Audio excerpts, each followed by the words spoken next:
Hey guys, I'm here at the UK's first cigar summer festival, here with the one and only industry legend, Rocky Patel. Thanks so much for joining us today. It's an absolute pleasure. It's my pleasure. Great to be with you guys. And by the way, I want to congratulate you and thank you guys for what you do to promote the art of premium cigars, because it's a small cottage industry. It's a labor of love. It takes so much passion and work to make a great quality cigar. By the time we plant a seedling in the ground, the time you get a cigar in a box takes 4 to 5 years, 300 different hands touch the tobacco. It's truly a work of art. And for everything you do to promote cigars in the UK and in Europe, we appreciate it. Thank you. And thank you for bringing it to the market. We really do appreciate it. Well, it's my pleasure, absolutely. Lovely. So you've gone from entertainment law to cigars. Correct. How does storytelling still play a role in how you craft a cigar? Well, I mean, you know, my journey has been very different than most cigar makers, because most of them have been families that have migrated from Cuba, and it's been generations of generations that have kind of passed the art form. And I had to learn this by myself because I was the outsider looking in. But I was very passionate about making great quality cigars and making good, consistent cigars with a lot of character and a lot of flavor. And so I spent a lot of time in Nicaragua, Honduras, Dominican, learning, visiting all the factories, seeing what people are doing right, what people are doing wrong, and picking up all the good elements and kind of implementing all of that knowledge into my cigars. And so my journey's been different, but it's been great. It's involved a lot of sacrifice, family, friends, relationships, living on the road, building the brand, thinking outside the box. But it's been wonderful. And so, yes, there's a lot of work that goes into it. There's a lot of passion that goes into it, and you really have to be dedicated to make great quality cigars. So it's been a different journey than most, but I think, you know, we worked hard at kind of proving our brand and getting out there. Oh, for sure. I mean, I always say you can't have the ups without the downs. Absolutely. And so, like you said, you know, living out on the road and just working those long hours is really crucial to that success, and you've done a phenomenal job. Thank you. I mean, you know, we worked so hard in making great quality cigars, and so getting out and doing events like this with consumers, with retailers, introducing the brand, spreading the knowledge, talking to them about the craft, talking to them about the industry as a whole, talking to them about all the regulations the industry faces, right? So we've had all these problems with the FDA in the US that we went to court and we beat them, and we spent a lot of time, energy to fight them, and I was leading the charge only because I happened to be the lawyer in the industry, so I was kind of became the spokesperson for the entire industry.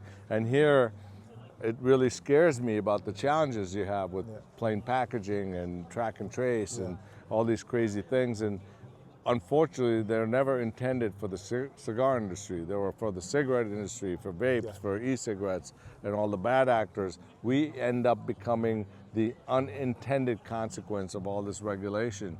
And somehow we need to show in Europe that premium cigars are very, very different than all tobacco products and ought to be exempt from all these regulations. Of course. And what can people do to support this process? Well, I think that, you know, we have a strong consumer base in the U.S., and we started a really consumer organization called Cigar Rights of America that lobbies very, very hard, sends emails and letters to Congress. And I think that here, if you can kind of get a consumer base along with the retail base, along with the distribution base, and get together and lobby and educate some of these people that are government officials to help them distinguish the difference between premium cigars and other tobacco products and how we're made and the consumption patterns. Kids aren't smoking them.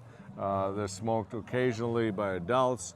The products are very, very different. We don't add any chemicals. We don't add... Premium cigars, nothing but natural tobacco. You add nothing but water to it.